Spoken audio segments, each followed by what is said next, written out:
no đâu về បាទជំរាបសួរបងប្អូនបាទវិលត្រឡប់មកសារជាថ្មីថ្ងៃថ្មីបាទហើយមិនដែរយប់មិញបាទអ្នកស្រឡាញ់ស្នេហាបាទវិស័យបាទទាត់ស្រឡាញ់ខាងអង់គ្លេសបាទ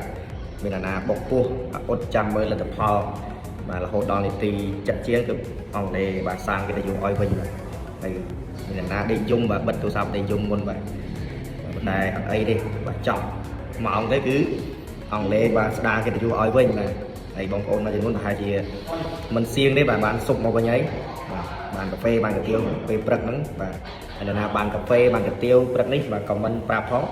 បាទចង់ដឹងណាខ្លះបាទហើយនៅក្នុង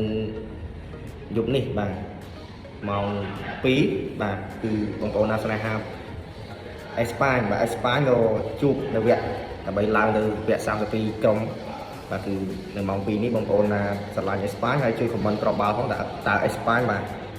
នឹងអាចយកឈ្នះប្រហែលគ្រាប់បាទហើយអាចទូទាយគ្រាប់បាល់បានហើយនៅទៀបភ្លឺបាទម៉ោង6ព្រឹកបាទមានបាទកតរបស់យើងគឺបាទប៉ូទុយហ្គាល់ហើយអ្នកណាវិស័យស្រឡាញ់រ៉ូណាល់ដូបាទហើយខមមិនមកអាចរ៉ូណាល់ដូអាចរកគ្រាប់បាល់បានហើយទេបាទហើយតែបានប្រហែលគ្រាប់ប៉ូទុយហ្គាល់ហើយម៉ោង10គឺមានមួយគូទៀតបាទគឺស្វីសបាទស្វីសប៉ះអាល់ហ្សេរីបាទអញ្ចឹងតែគូនេះបានប្រហែលគ្រាប់ហើយស្រឡាញ់ទាំងណាសូមជួយខមមិនផងបាទហើយចាំមើលអ៊ុតលទ្ធផលនៅថ្ងៃស្អែកតើអ្នកណាសៀងអ្នកណាសុកបាទហើយចាំមើលទាំងអស់គ្នាជួបគ្នានៅវីដេអូក្រោយបាទបាយបាយ